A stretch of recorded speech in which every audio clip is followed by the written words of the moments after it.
I just wanted to take a minute to tell you a little bit about this episode because it might be just a little bit sensitive for some people. Faith is a survivor of sex trafficking, and although we do not go into details about the things she was required to do while she was enslaved, it might be difficult for some people to listen to her very difficult childhood, which was stolen from her. Nevertheless, Faith continues to be a light to everyone around her. I am so grateful for her insights and hope you will enjoy this talk. It certainly will give you something to think about and maybe take a step to help. If you are interested in helping, she is hoping to do more advocacy at the local and national level, but needs money for travel. The organization she mentions in the show is called PACT. That's PACT. You can find them at wearepact.org. I'll put a link in the show notes if you would like to make a donation to this organization. If you would like to help victims who are being rehabilitated, please look at the organization Dahlia's Hope, and I'll include a link to the organization in the show notes as well. This organization was founded by people who helped Faith after she escaped her captors. So really, she was the founding member of Dahlia's Hope. She was really instrumental in designing a program for the real needs of victims, and she was able to go through this program as well. The transcript for this episode will be on sendymom.com. You can also find the video with subtitles on the Sendy Mom YouTube channel. You can find a link in the show notes. Please enjoy our conversation today. The key to it, actually. Forgiving myself, telling myself every day, it wasn't your fault. You were vulnerable. Mm-hmm. This person saw your vulnerability and took advantage of that. Yes. You had no control. So something that I do also want to work on is being more myself, meaning that I can say my yes, my no's, and standing up for myself. That's an important thing. I'm Becky Brouwer, and I'm a Sendy mom. You're listening to the Sendy Mom Podcast.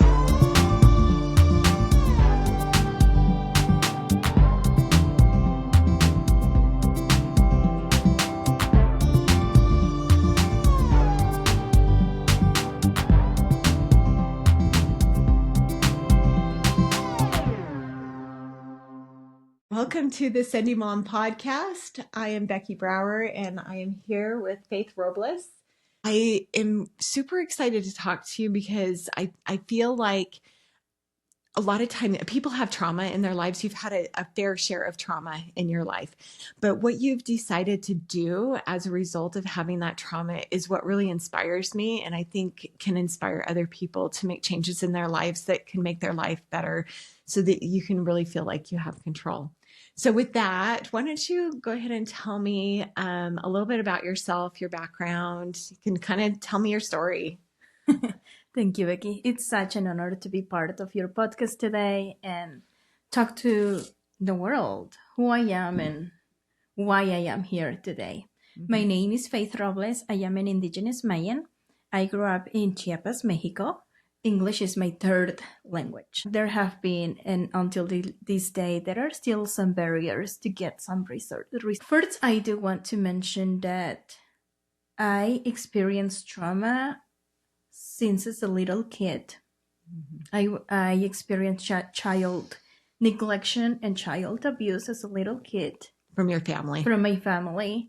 So a lot of people oftentimes ask, like, where is your family, right? We'll go through there in a minute, but that because I was abused as a little kid, I was very vulnerable. Absolutely, yeah. And a lot of people have a hard time understanding, like, how is it possible here?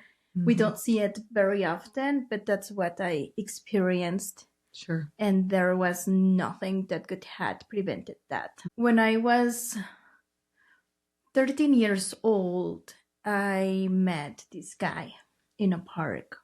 Mm-hmm. And he had lied to me, told me lies that years later I had found out. Yeah. Were you with other people when you met him, or you were just... I was myself, actually. Okay. So I met him, he introduced himself. Mm-hmm. And a lot of people think that traffickers are these adult guy But in fact, my trafficker happened to be a minor too. Okay. Wow. So this is the first time that I am. Is this the first time that he had done anything like this? So was he being trafficked as well, kind of, or? So no. So Okay. when he grew up in Mexico, in Tenancingo, Tlaxcala, Mm-hmm.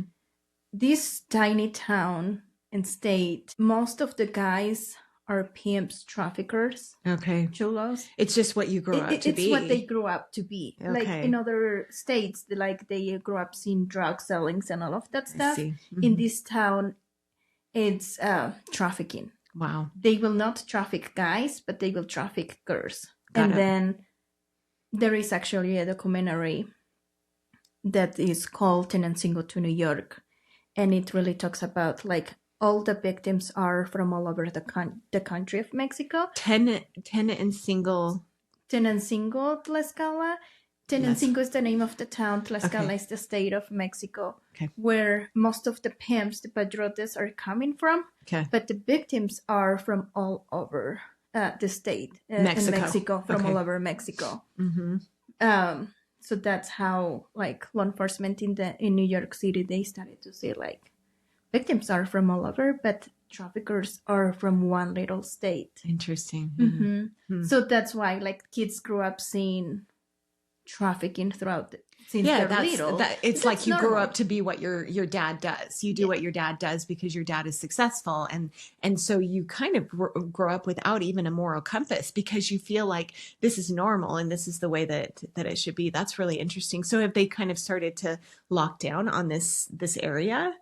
So they are being so. There is actually a video where a little kid is asked, he must be like between 8, 10, somewhere there. Okay. Is asked like, what would you like to be when you grow up? And all he says is, I want to be a pimp. I want to be a padrote when I grow up because that's what my dad does. I want to have a lot of women. Wow. Padrote does have multiple victims. No, it's not just one. They'll have multiple at the same time. Yeah, so it's generational. It just it continues. Well, it continues this cycle until somebody realizes, hey, wait a minute, this is not a good cycle. And I hope that there's some people that get themselves out of that so it doesn't continue. But at the same time, that it makes sense that would happen. But it's horrible. That's terrible. Yeah, it's terrible. Like you grew up what you thinking. What people grew up doing, what they want to do, and they'll do what they have seen, and it's normal to them. Wow. Like something that my trafficker said in court. Your audience is the first one hearing this. Okay. He said, "Where I grew up is normal to do this." Right. Like that's normal to them. Like there is. Yeah. I had never even thought about that. Like you think that you're born with a certain moral compass that you understand that you should not harm other people, but really that's kind of nurtured into people. Like one way or the other, you're either nurtured to believe that every person is good and we need to treat everyone kindly and whatever. And that's the whole golden rule. It hadn't even occurred to me that there are people that are actually being taught to, use other people and that is a good way to live. And so how do you re-educate people like that? It's really tough. Actually, somebody this week asked me the same question. Yeah. She was like, another survivor. She's like, don't you think we need to educate the perpetrators? And I said, look, they have to recognize that they are the perpetrators and that they want to change. Because maybe they think of themselves as being victimized too, because they feel like this is an okay thing to do and the whole world hates them for it. But well, that's something. I want to go there. Those are like, if you really want to find out, and this is what I tell people, if you really want to think what is going through their mind, sometimes you have to put yourself into their shoes. Sure, and that's tough.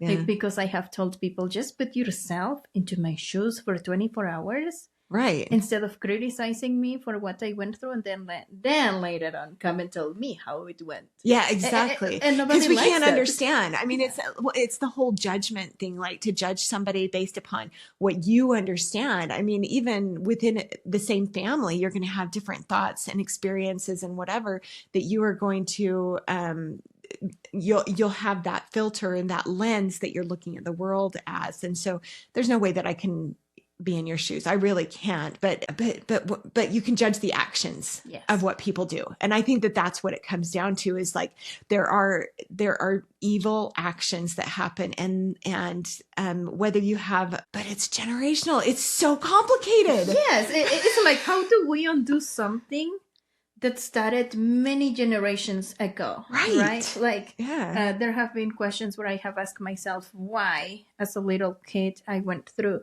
and experienced all of that abuse when I have had friends that didn't experience it. And Yeah. it's so weird. Like, you never experienced that? And the people are like, no.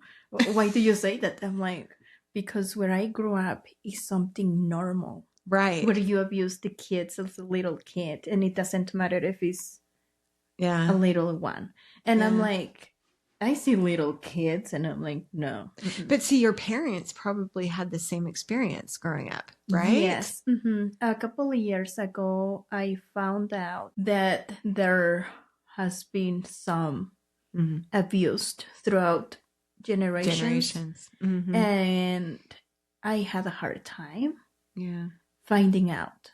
So when did you figure out that this was wrong, the way that people were treating you? I mean, like, even because it probably, when you were trafficked, that was probably scary. And because you're in a different country, you don't speak the language, all of these things. So that's scary. But the way they treated you was kind of the same way that your parents or your family treated you, right? Oh, absolutely. So a lot of people have asked me, couldn't you have asked for help? Couldn't you? But what people don't understand is, once as a little kid has been sexually abused, molested, and has gone through all of that, not providing them the essentials, Right. Mm-hmm. you, whether you like it or not, the little kid is used to it. Yeah, exactly. And Because then you get these brain, like pathways where it's just like, this is what we do. This is normal and everything. Okay. Yeah. So there was nothing. The only thing that I do remember telling my trafficker when he said, "This is what you're going to do," I Yeah. remember telling him, "No, that's not what we do," and I got angry. Okay. But then he reminded me of, "But you don't speak English. So You then don't have it's family." fear. Then Now it's the fear. Now Yeah. it's the manipulation. Now it's like, "But you have to pay me back for bringing you from Mexico to the United States." Did you know you were going to go to the United States? Like, because you had this trafficker who was a minor, right? Yeah. And so did he tell you, I'm going to take you away from your family. We're going to go to the United States. We're going to live happily ever after, whatever. So what happened is, he had lied to me. Mm. So I met him at 13. Weeks later, I turned 14 years old. Okay. So he trafficked me. A couple months later, I turned 14, took me to his home. Bad things happened there. And then he brought me to the United States. And the promise was, we're going to have kids. We're going to build a home. Okay. So selling you that dream. Selling me a dream. Yeah. And I believed him. Yeah. And at the same time, I didn't want it to be at home anymore. I was tired of all the abuse. I started to work since I was 6 years old. So some part of you, when you were a child, even realized that the way that people were treating you was not right. Yes. But at the same time, you accepted it because it was normal. It was hard because I didn't have somebody to support me. I didn't have no one to come over and say, "Hey, I want to help you," or "Hey, I want to." There is a government. It's like here in the United States, they have the what's the name? Child Protective Services. Yes. Okay. So there is something like that in Mexico. And because I had run away from home once, and a lot of people will call you runaway, right? Yeah. But when you run away from home, it's not because you just run away. I was running away from all the abuses. Yeah, exactly. So they didn't do a thing. They didn't investigate it or anything like that. They could have helped me and my siblings, but they didn't. Why do you think that was? Were there too many cases, and so they just had to triage and pick the ones that were highest priority, or? I believe they needed more training. And that's the problem. Mm. Like, even here in the United States, every person has to be trauma-informed. You have to recognize the signs of who's a victim, who's not. Right. Like, even myself here, after I was brought into the United States, like, nobody knew I even existed. Yeah, that's true. Yeah. And well, and so when you, so you get to New York and you think you're going to be having this new life, like as you were being brought across the border or however that happened, like what were you told? What were you told was going to be happening? And were you afraid at that point? So he had told me that I was going to work on a African market or restaurant. That was what I was told. Okay. So you didn't think it was strange that you were coming to the United States. They had already told you were coming, but you had this vision of what it was going to be like. Yeah. Okay, because they had lied to I you. Kind of like, I'm going to either work on a restaurant or work in this African American market. And I was even taken there. Really? Okay. But the market is just kind of a farce, or is it a real market? It's a real market, actually. Okay. Yeah. All right. It's a real market. Okay. Yeah. All right. So how long were you in this situation before you escaped? So I was there from October 2010. Okay. That's when they introduced me. That's why I don't like October 28th. I hate that day because that's the start of it. That's the start of it. Wow. And now I can talk about it more openly without crying. Yeah, I know. But been a lot of work. You should understand that she has gone through a lot of work to get to the place where she is. Most survivors are not able to talk this freely, and so I'm so grateful to have Faith here. I know. Be my good friend and be willing to talk to me, because we want to prevent this from happening to other people. Yeah. I mean, you're going to make me cry. I know. So you cry for me now. I cry for you. Yes. Yeah. Yeah. So then I was able to escape on April of 2014. Yep. Right before I turned 18. Yeah, which was a real blessing, right? Yes. Yeah. And somebody had told me to go to the police or talk to them. Okay. So like, was it another victim, or was it just a person? It was a person, actually. Really? How did you meet this person? Like, how did that encounter happen? That encounter happened in a park. Okay. Somebody saw me crying, and that person offered me a ride. And I went into the police station. I was scared and afraid. And when I arrived into the police station, I had a hard time talking. And then somebody asked, "Do you need help?" But I didn't understood English at all. Now I remember, like, yes, I remember that police officer telling me, "Do you need help?" And I'm like, I don't know. I don't know if I need what help. you're talking about. Yeah. Then somebody said Spanish, and I'm like, yes. So then a detective came to me and talked to me. And I do want law enforcement to take this advice really seriously. The detective said to me, "I believe you. We have been investigating these cases, and we can help you." And because I was a minor, my case was taken in a different way. They protected me a lot as a minor. Yeah, where you have some friends that have had different experiences. Yes, because they were over 18. Yes, right? They were over 18. They were either arrested or... And they have that trauma. Thankfully, I don't have that trauma. Yeah. But I do have trauma with law enforcement. So the law enforcement in New York, though, they took you seriously, and that was the thing that you needed the most. And even this stranger do you know who this person is? I don't. Who recognized that there was a problem, like saw you crying. Like, how were you by yourself? Had you run away at that point? I had already escaped. But you're lost. You're at the park. You don't know what to do, right? I knew where I was. Okay. I knew where I was because a lot of people think, victims are held in a basement. Yeah. They never get to go out. And what a lot of people doesn't realize that there are different types of trafficking. Yes. There are ones that might be in a home.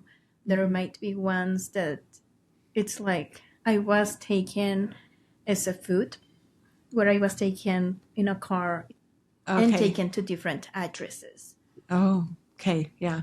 So there are different types of trafficking, or there is one where the victims are on a bar, on a casino, and stuff like that. In my case, it was through delivery. Gotcha. Okay. Which is crazy. Yeah. Okay. It's crazy. Yeah. So it makes me so angry, Faith. I'm sorry. It just like I don't understand people that do this, and it just continues to be propagated. Like people are still, and there's got to be a root to the problem and a root solution. I'm sure it's a very complicated issue, but there are some solutions, and I know you're working on some of them. Do you want to talk to us about some of the solutions that you're working on? Yes. So something that I personally have been working with. So I want to mention that I am a member of a Survivors Council who is nationally here in the United States. We focus on different laws. Okay. We have been working in... What's the name of the organization? The name of the organization is wearepact.org. Okay. And you can go there. And what does PACT stand for? We protect all children from trafficking. Okay. Well, it's exactly what you do. Yeah. Very good. Okay. And what does your organization do then? So what we do is we work on public policy, legislation, prevention, education, and we also do trainings. We have members of our Survivors Council who have different experiences, such as like CSEC, labor trafficking. Okay. Like we all have so not just sex trafficking, but also labor trafficking, too. And maybe some of them who escaped after when they were an adult and had different experiences and are able to kind of share what their trauma has been, but also their healing. Yeah. So everybody, a lot of people are like, don't you know their stories? And this is something that I do want to clarify. I don't like to ask their stories. Of course not. Yeah. Like, I don't know what it was their experiences, but we all have different experiences, expertise, and backgrounds, and we help with trainings.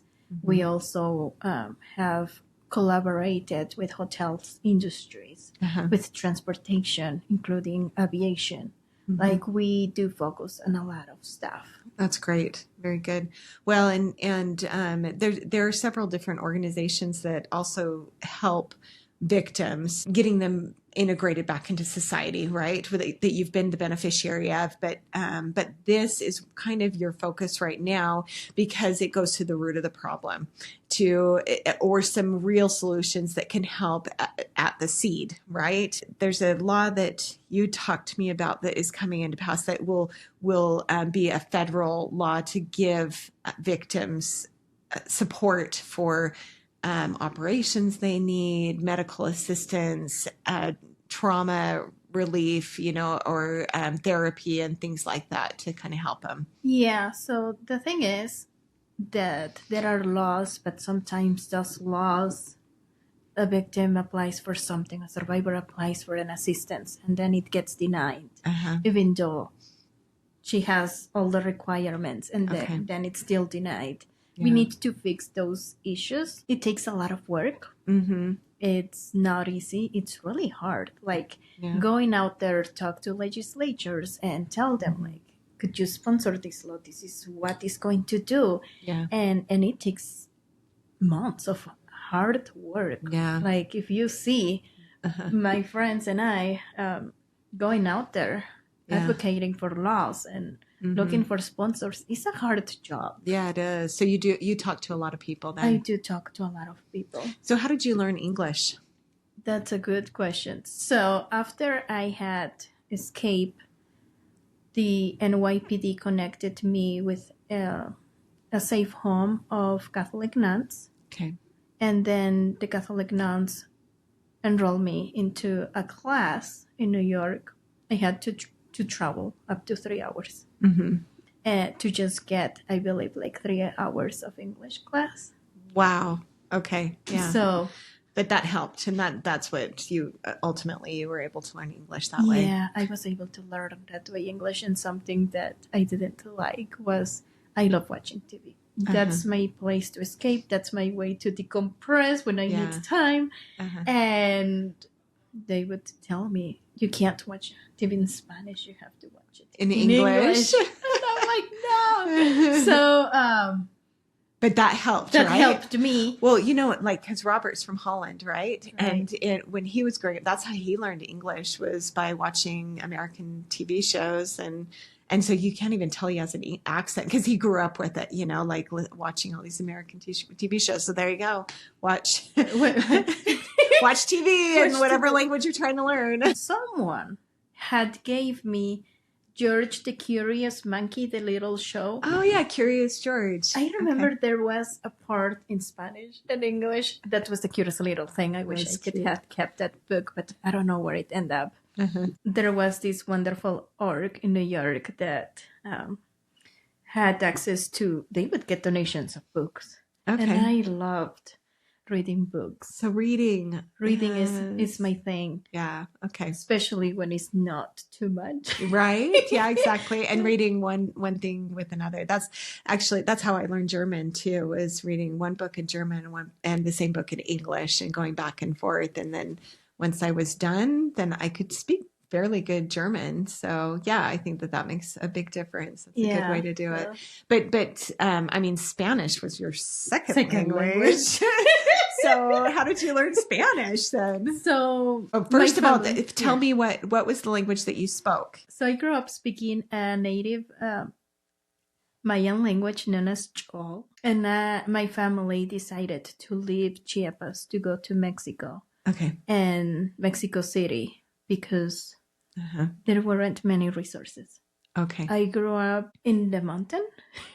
Okay. So Chiapas is a beautiful state. That's where it's Palenque. Yay. I lived like 2 hours away But you have from no there. desire to go back there. It's tough to go back. Is that? Well, I can't go back to Mexico. You can't. No. Let's clarify that to them, because people are going to be like, what do you mean you can't go back? Yeah. So I am the responsible one for my traffickers to get arrested. Yeah. Nobody helped me other than the law enforcement in New York. Right. And my traffickers, when I say traffickers, I mean, this was a family trafficking ring. And you knew all of them. And I knew all of them. And so you identified them yourself. Yep. And because you're the one who went to the police, and then you told the police who it was that was causing all of this trauma. And how many other victims did they traffic? They were a lot. And personally, I don't want to say the number or their names, because some of them don't want to be identified. And their families have no clue what happened to them. Okay. So I respect. Yeah, of course. That. Yes. So but it was a lot. There were a lot. Was it over a period of time? Like, was it just when you started, like, was it that 3 or 4 years or something like that? Or had they been doing it for years? Oh, they have been doing that for many years. Okay. Yeah. They had been doing that for many years. Yeah. Okay. And so, let's go back to learning Spanish. Spanish. Yes. So that's why my trafficker, you don't even speak Spanish well. I had to learn Spanish in Mexico, and I was bullied. I was this little skinny little one. Brown skin. They were bullying me. So I had a hard time learning Spanish. Okay. So you mean the kids were bullying you? The kids were bullying me, and I was discriminated. Because you had moved from your little community, and now you have to go and learn Spanish in your school. And then now it's a big city. Yes. From being from a small town. Yeah. How old were you? I was 6 years old. Okay. Yeah. That's hard. It's hard.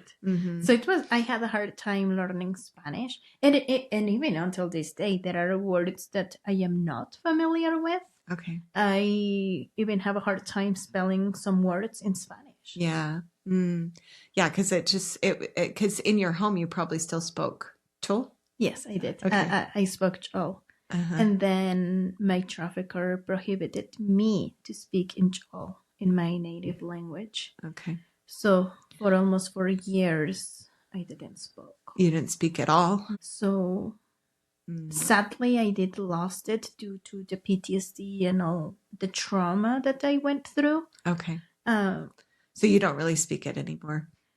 I do understand it. You understand it. I am getting it back, actually.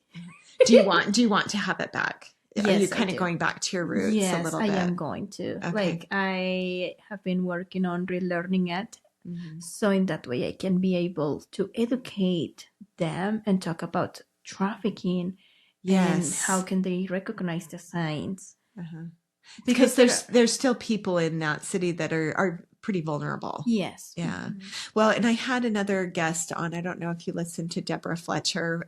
She talked to me about, because she's from Guatemala, and she goes down there quite often to help the Mayan people down there to learn to be educated, and also to have nutrition so that they can build stronger bodies of the children that are being born to them. One of the things that I got out of that conversation was just that these women feel very vulnerable, and they feel very second, third, fourth class, because first of all, they're a woman. And so the man, takes precedence over the woman. Right. But then also they don't speak Spanish. And so they can't get jobs because they don't speak the language there.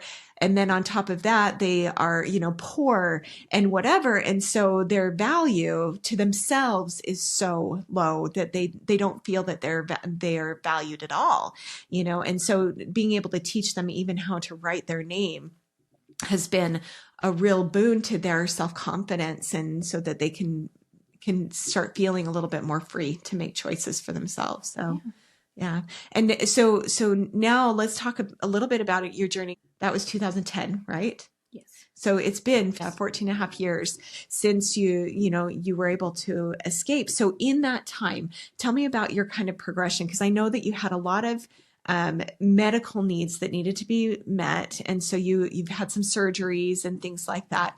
And also some of your psychiatric help that you needed as well.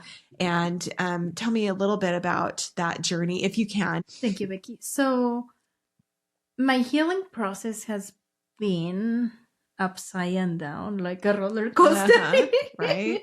Because therapy for me has been an incredible thing, but I did had to, at some point, to had access to a psychiatric. Yes. And I was afraid. I was scared because I was told as a little kid, if you go to the psychiatric, you're crazy. Yeah. There was a real stigma associated with going to a psychiatrist. Yeah. So I went through that.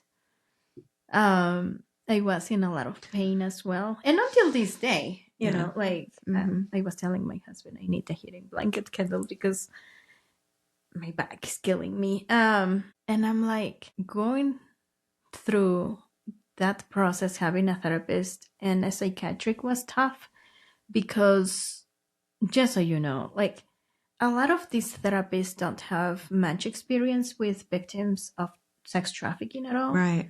Mm-hmm. And I arrived to this therapist who had no experience with child sex trafficking at all. And no training. And not training. Yeah. So what this person did was asking me like my story, and she would take notes of everything that I said. And I felt like that didn't help me that much. Right. So I have had good therapists and bad therapists. Okay, so that didn't work. That didn't work. So what do you feel like it did work? Because I know you're working with people from Mexico now, and so Yes. that's really helped, right? Right. So I have had multiple and different therapists. Okay. The first one I had from the org in New York, she was wonderful. She's from Mexico, actually. Okay. So I had therapy with her in Spanish, and the rest it was in Spanish, but they didn't understood me at all. Yeah. So I was given therapy for 6 months, and just so you know, when orgs have a limit on how long they can give therapy to a survivor. Okay. And I was given therapy for 6 months. Then I had an attempt to take away my life. After the therapy was done, and you didn't, because it wasn't enough time. No, it wasn't. Like I was told, you're good. You no longer need therapy. Like I need therapy. So what was it that she did that you felt like really helped? Probably undoing the manipulation that I had went through into understanding that I was a victim. I see. Okay. To understand that you were manipulated and that you were a victim. So she was able to talk you through that, to understand that that this is not your fault, to maybe take the responsibility away from you. Yeah. Like literally, like it was like undoing, that you're a victim. And I'm like, I just happened to go to the police station till then. So there is like phases into what you go through, figuring out you're a victim. Yes. Right? And feel like, no, but it's hard to undo that. It took me years of crying. Yeah. But I can forgiving myself. Right. Forgiving yourself. That was right. The key to it, actually. Forgiving myself, telling myself every day, it wasn't your fault. You were vulnerable. This person saw your vulnerability. Yeah. And took advantage of that. Yes. You had no control. My friends always ask me, don't you believe in God? And I'm like, absolutely, I do. But I do have moments. Where were you? Right. Like, I can see that. There are things like, where were you when I was going through all of these hard times? Yeah. And you never were. I even wrote a song about it. You did? In that song, there is a story. I wrote it talking about God and somebody that had promised me resources and help, and it didn't happen. It didn't happen. Yeah. Your life has been, well, and I think a lot of people can relate to the roller coaster of, even like when you talk about believing in God, we go through these moments where we can see God, and then we have moments where it's like, yeah, there's nobody here for me, and whatever belief structure that you have, it's the hope is what's going to bring you joy. I feel like, hoping that there is going to be somebody there for you. And as you're down there in those kind of hard times or whatever, if you can get that glimmer of hope, then that can carry you through until you have the belief again of whatever it is you need to believe in. Yeah. Yeah. And I don't want to go into a discussion about faith or, no. whatever, but no. Am I understanding you correctly? Oh, yes. Like, my beliefs and I are mine. Yes. And private. Exactly. I can mention something, just a teeny bit. Yeah, exactly. Well, and when you talk about your, your journey, like the roller coaster or whatever too, I can see how, when you're having this therapy and you're like, yes, I'm a victim. Yes, I'm a victim. And I am not responsible. I'm not responsible, because you have this person that is reminding you, hey, Faith, you are not responsible for all these things that these people did. You are not, this has been done to you, but you have a choice. You can, and so you have somebody there that's supporting you. But once that's gone, after that 6 months, I can see how that could just be devastating to you. All right, we're about halfway through the podcast. I want to remind you that this podcast is also on our YouTube channel at Sendy Mom. You can find our website at sendymom.com and on Instagram at sendy.mom. Please subscribe, review, and share this episode with people you think might need this message. Next week, I'll be talking with my good friend, Lanny Adamson. She has a great story about foster parenting to adoptive parenting to having to say goodbye. She is super Sendy and making things happen in her life. I love talking to her about her projects. Be sure to tune in next Friday for her episode. So the Sendy Spotlight this week is on Sacagawea.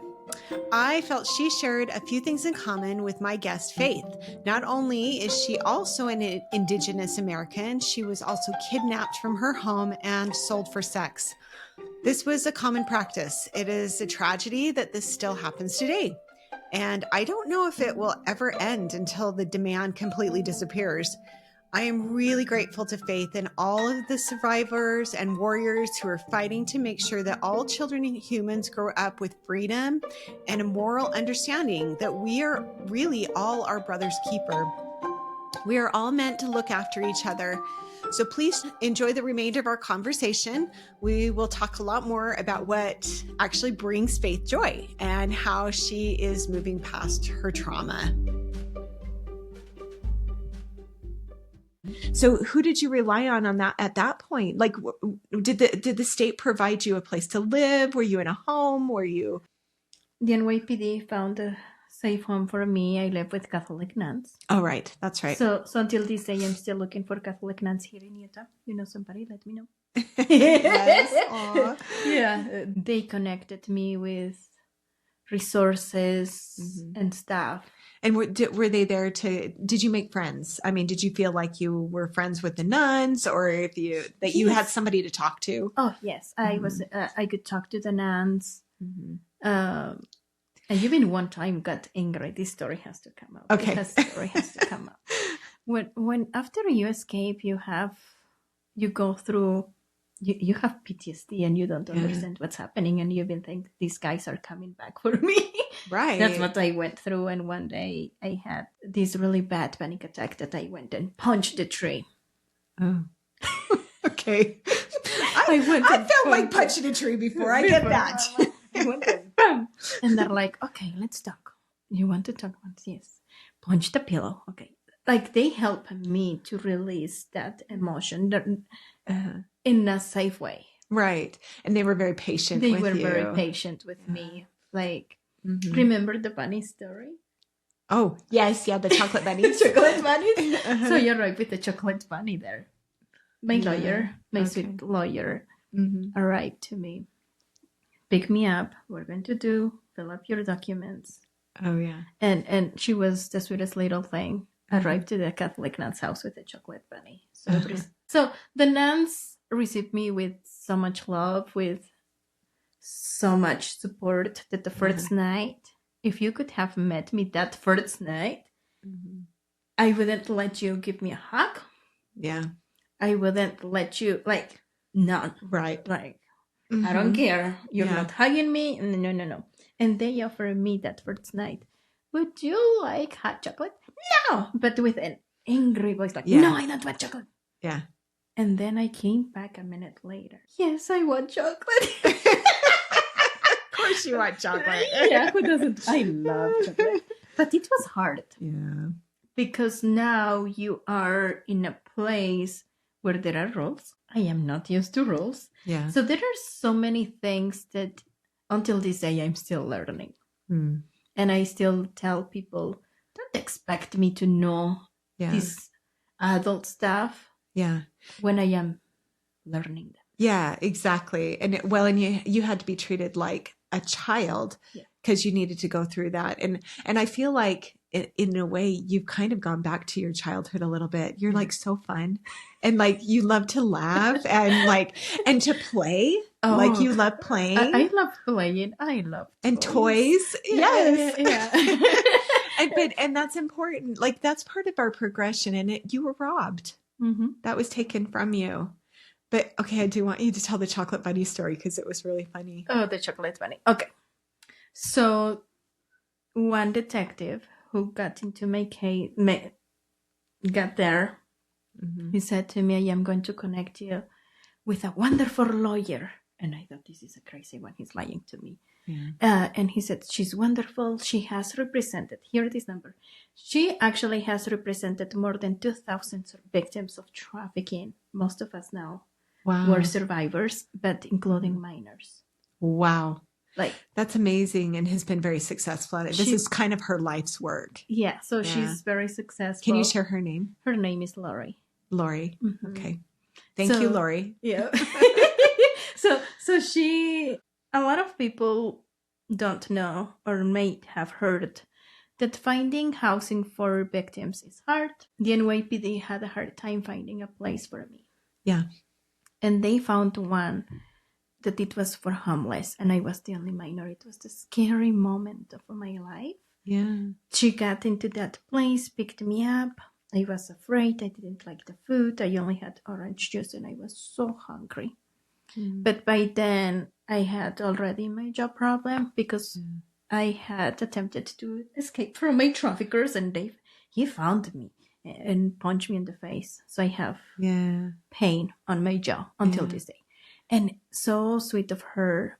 She said, "Are you hungry?" "Yes, I'm going to take you to eat." She had this cute chocolate bunny. Until this day is a little bunny. Uh-huh. You could see the orange carrot. Cute.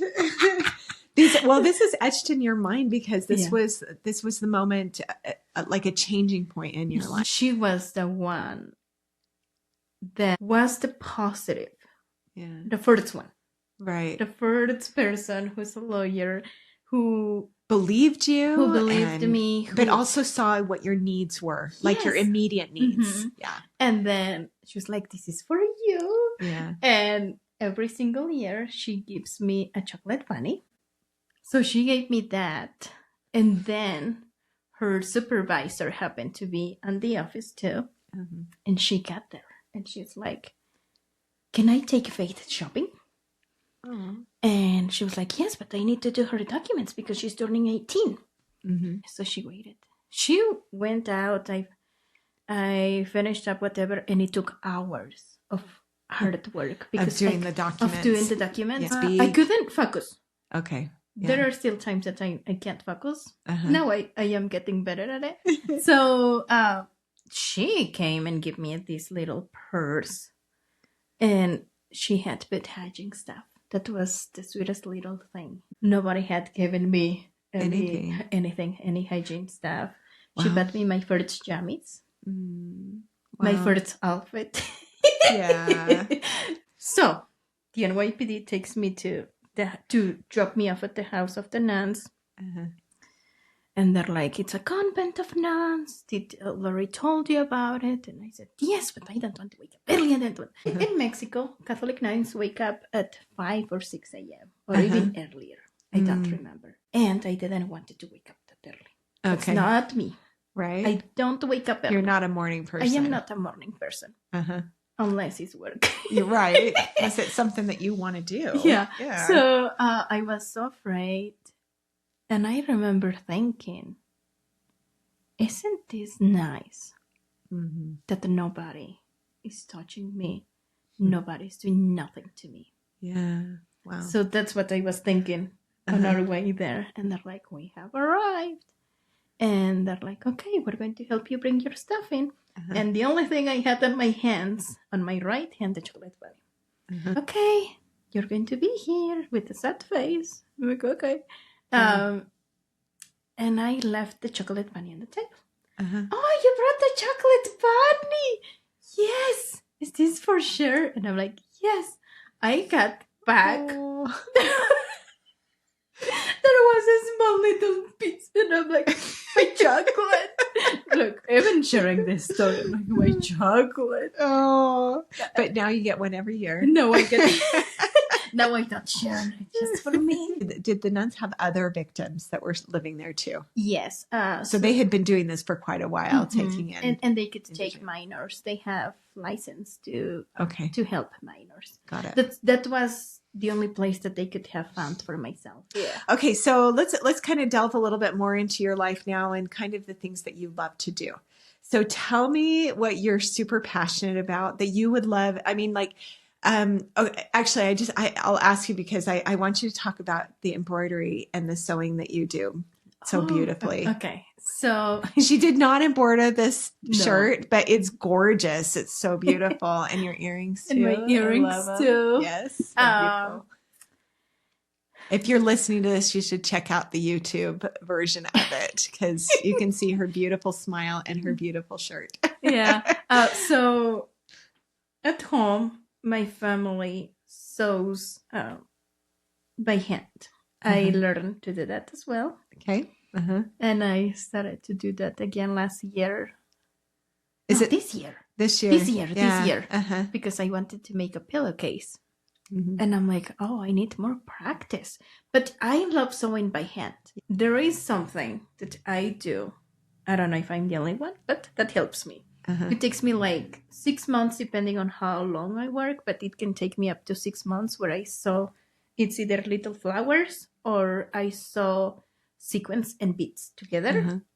Yeah. And they're the most beautiful thing So on a frame. beautiful. But Yeah. then I pinch my fingers all the time, so they hurt a lot. Yeah. With the needles. But that helps me. That has helped me to go through my healing process as well. That's what I was going to say. I think that can be really therapeutic when you have like little, very precise things to have to kind of focus in on. Then it kind of gets your mind off of other things. So yeah, So I love doing that stuff. Yeah. Well, to be creative takes a lot of effort and energy, but it's very rewarding too. Oh yes, and beautiful. Yeah, and if you had more time, that's probably what you'd want to be spending your time doing. Yes, but who's going to pay me for that? Because I know, it takes so much time. Yeah. It's like a painting, you know? What I do, it's hours of work. Yeah. Hours. Exactly. So you're really an artist, and I love that you have that creative outlet. You also are a fabulous cook. Yes, and I love cooking. Love to cook and love to babysit too, right? Oh, you love children. I love children. What can I say? Because you're kind of a child yourself, like we talked about. Yeah, and I love playing with them, and it's fun actually, like to sit with a little kid. And then I'm like, I was at that age and I didn't have toys. So somebody said at work, oh, I had a lot of toys and this and that. I'm like, oh, I'm happy to hear that. I don't know how it feels to have a lot of toys. Yeah. Because I didn't grow up having toys. Yeah. So what are the toys that you like to play with now? Oh, so I love 3D puzzles. Oh, okay. That's my thing. Yeah. That's great. Yeah. So 3D puzzles is my thing. Okay. So let's talk a little bit about the work that you are doing. So we talked a little bit about PACT and how you are helping other victims to be able to find resources. What about the root of the problem in America? Because I think America is like one of the hugest like trafficking places in the world, right? Right. Thank you so much, Becky, for asking this question. So a lot of people, unfortunately, have been saying publicly that Americans are the number one of sex buyers. I do want to say and clarify that Americans are not the only ones. Yeah. Okay. Yeah, I can totally believe that. They're not. Like, if you ask me today who were the ones who bought the child for sex, everybody. Yeah, whoever. Everybody who is in this country. It's a global problem. It's a global problem. It's not just one ethnicity at all. Right. It's everybody. Yeah. Like, it wasn't just an American. And even, I'll have to say this, even lawyers. Oh, any kind of socioeconomic group, any type of profession. Okay, so is there anything that the government can do to stop these these people from wanting that? Like, what do you feel like we can do to help people to be more moral? So something that I am working with and I support is the equality model. Okay. The equality model is a law that, so there are two areas, right? There is this group of people that want prostitution to be legal, which I'm sure you have heard of that. Yeah. And then here we are, me as a survivor of CSEC, who I don't want to be legal. Right. Because as a minor, it wasn't my choice. Yeah. But maybe the adult was his choice. I don't know. His or her choice. I don't know. Yeah. Or their choice. I don't know. But we have to keep in mind that victims are being arrested. They are getting criminal records. What about the sex buyer? Yeah. Like, they have to be arrested, and that's what the equality model will do. We're not going to criminalize the victim, but you do have to have accountable the sex buyer. Yeah. They have to be arrested. There has to be something that is going to take a lot of work. Okay. Yeah. And it's not going to be easy. So you feel like we should have laws against prostitution? Yes, we should. Okay. But then once the prostitute has been, has gone out of the system, like, especially if it's a victimized prostitute, somebody that didn't have that choice, they should be able to not have that criminal record. They should have that expunged because of the circumstances in which they were forced into this kind of lifestyle. Yeah. Like, there are ones. Personally, a lot of people ask me, like, would you consider yourself a prostitute? No, because I was a child. Yeah. I was a minor. You were a victim. I was a victim. Yeah. So no. Right. Okay. And now I kind of want to go to the future a little bit and talk about what you see for yourself in the future, what you would like to do with your life. Oh, Becky. That's a long question. So I have lots of dreams and wishes. So right now you're getting your CNA. Yes. Correct. Yeah. And tried to do communications, but the schoolwork was really so hard. It was a lot. English, and you have to write this amount of paper and this, and I'm like, I'm out. Yeah, exactly.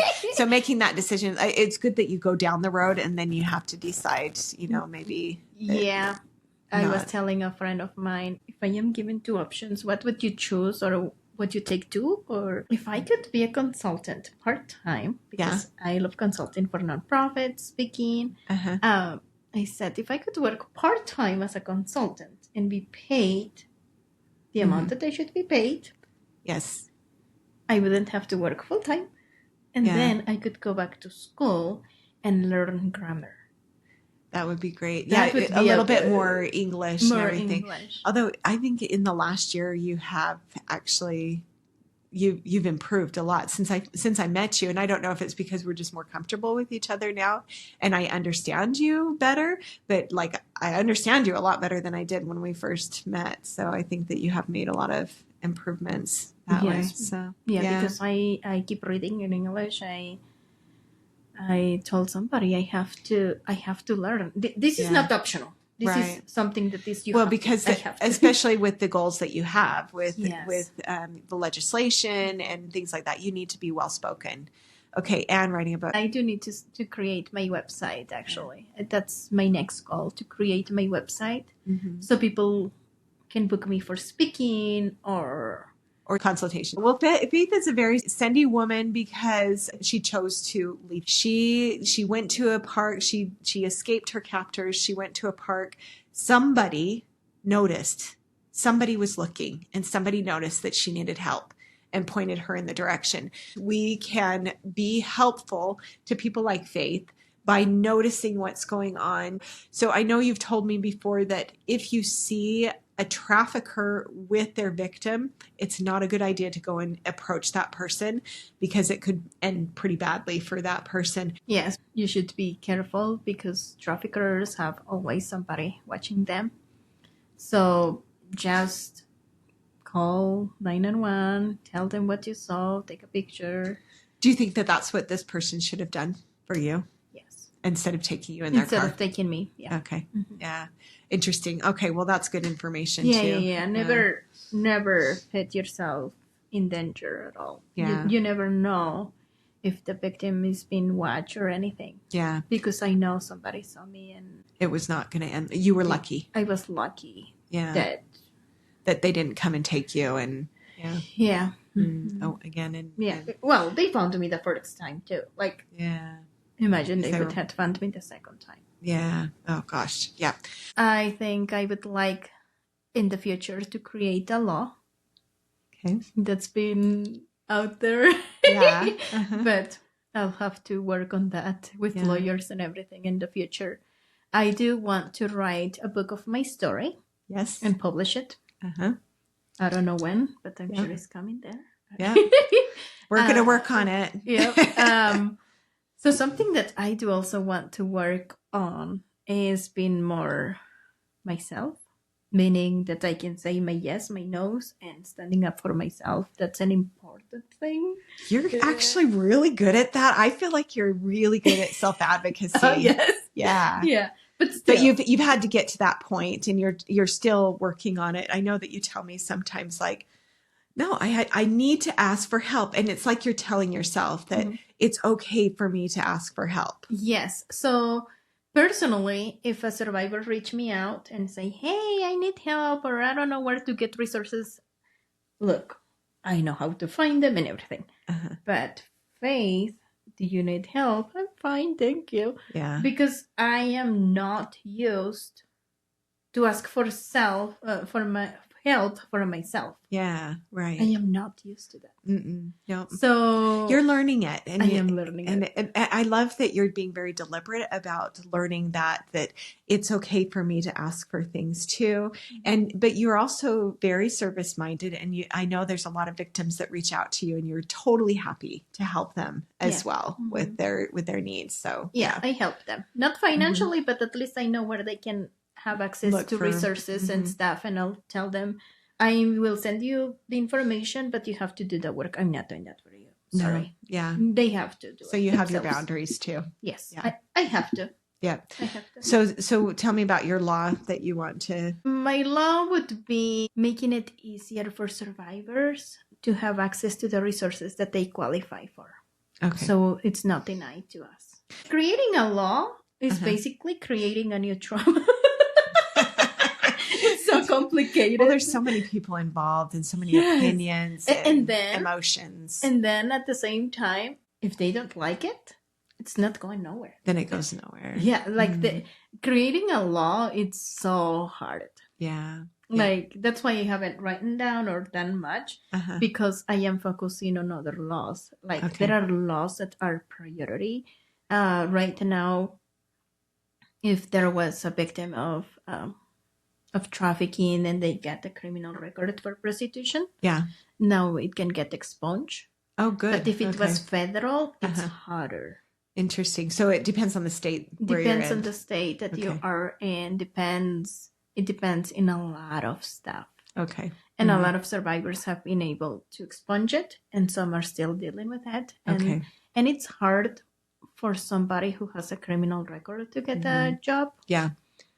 Oh, okay. Here's another question too, because I was just thinking about these survivors, right? If you've known this, like what we were talking about with these men who become pimps, and that's what they want to be, like these women who have been in this system for so long, and then they get out of it. Do they go back to it? So I believe somebody did a study that they estimated that the victim goes back 7 times. Out of 10?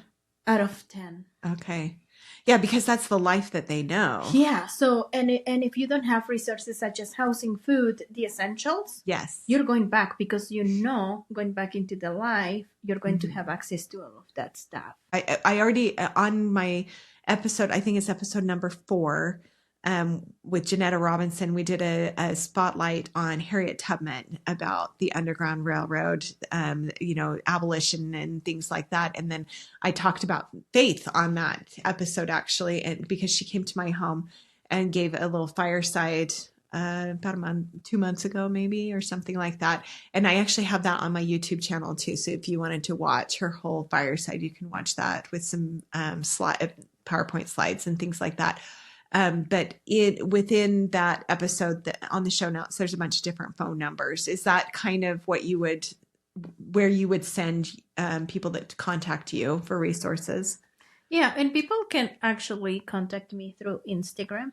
Oh, okay. So how do we reach you on Instagram? Okay, my Instagram is Faith_01 Robles. And then you'll find me there. Yeah.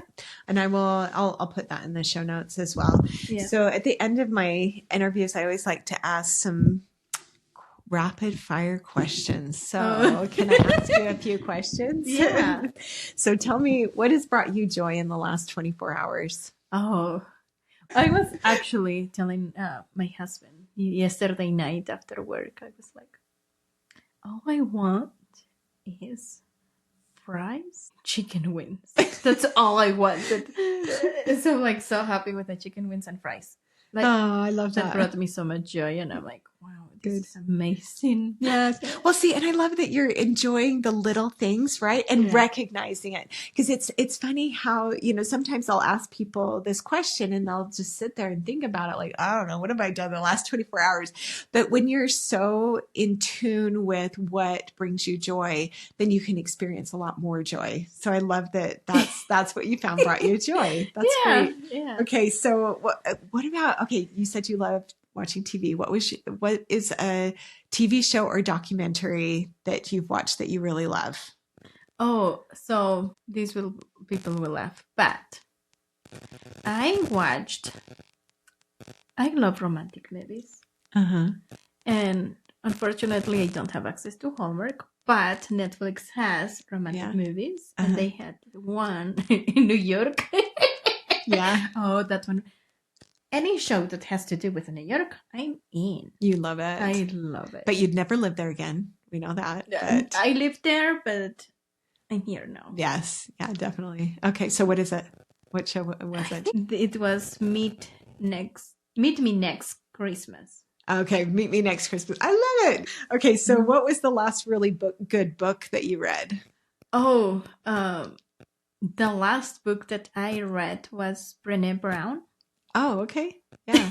I love Brené Brown. Yeah. She's got some really good things about empathy. And is that what she was talking about in the book? So, I don't think I've read her book. I am reading, I actually have it in Spanish. Okay. Racing Strong, I believe. Okay. The book that I'm... Rising Strong? Yeah, I think so. Something like that. I don't remember. I'll find it and I'll put it in the show notes and on the website. I love that book because there are some examples that talks about the husband and her on a vacation, and I'm like, okay. So I love that book, but I have not finished it up. And I have been reading it for the past 10 years. Okay.